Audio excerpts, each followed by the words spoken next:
What's up, guys? Prince Sports here. Don't forget to comment, like, subscribe. Now, I heard through the grapevine that Anthony Davis is trash now.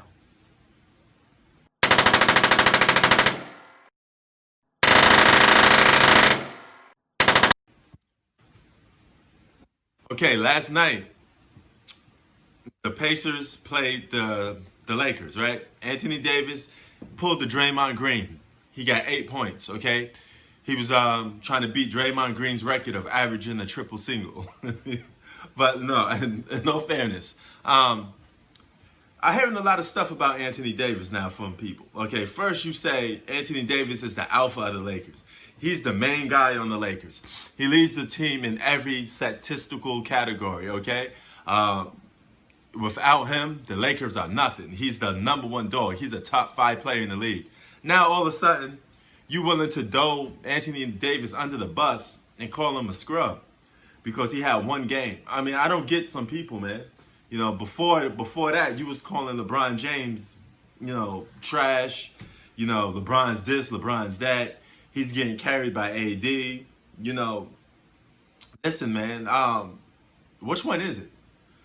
Okay, because if AD plays a bad game, now you're gonna have people sit there and say, LeBron's the alpha. He's the main guy.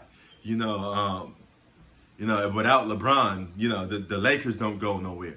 So, listen, man, you have to stop to think that maybe without both of those guys, the Lakers don't go anywhere. Okay, LeBron James has not played the best basketball since the bubble. I think yesterday was by far probably his best game. He shot over 50%. All right, that was his most efficient game. He did have some flaws in the fourth quarter, but he came during the fourth quarter against the Clippers. So we're not going to keep criticizing LeBron and say, hey, he doesn't do this, he doesn't do that right. All right, sometimes he does, sometimes he doesn't. Okay, it goes both ways. But LeBron showed up against the Pacers for the most part, and Anthony Davis was the guy missing. Now, in order for the Lakers to win, both of those guys have to show up. This is what I keep saying. They both have to score. Okay? LeBron can't be passive against the Clippers. He has to show up and score and answer the challenge. But so does AD. It goes both ways. Both of those guys have to be dominant, and they have to play at a high level to win. Okay? It's simple as that. But now you got people saying Anthony Davis is not even the top 10 player in the league. This just after a week or two ago, you were saying he's the best player on the Lakers and he's a top 5 player in the game. Now he's trash. Off one game, you come down to a conclusion that Anthony Davis is trash. These are some of the trolls that seem to be making these comments about Anthony Davis. You guys got to make up your mind and give credit where credit's due. Without Anthony Davis, the Lakers are not a playoff team. That's right. But you got to also put into fact, if Anthony Davis wasn't on the Lakers, who are you replacing Anthony Davis with? Okay? So let's not do what ifs. Okay? Because when you do what ifs, you have to do what ifs on the other opposite end of it. Who are you replacing the guy with?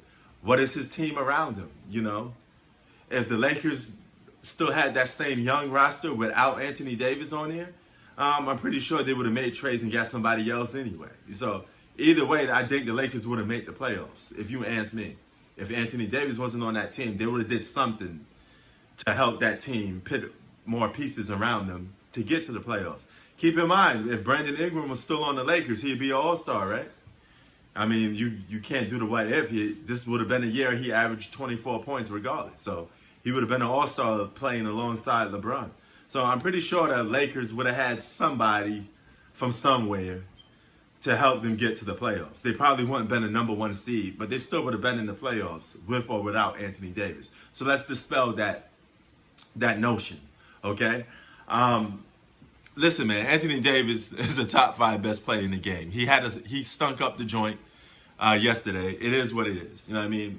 Some of the greatest players in basketball history has played bad games, okay? So miss me with that. Miss me with the bullshit, okay? And you got to give credit to Indiana Pacers. TJ Warren looked like he And ever since this bubble started, like he the second coming of Michael Jordan. I don't know what the hell got into T.J. Warren, man, but he out there looked like a mix of Kawhi and Michael Jordan against the Lakers yesterday, especially in the fourth. But it is what it is. Prince Sports out. Peace.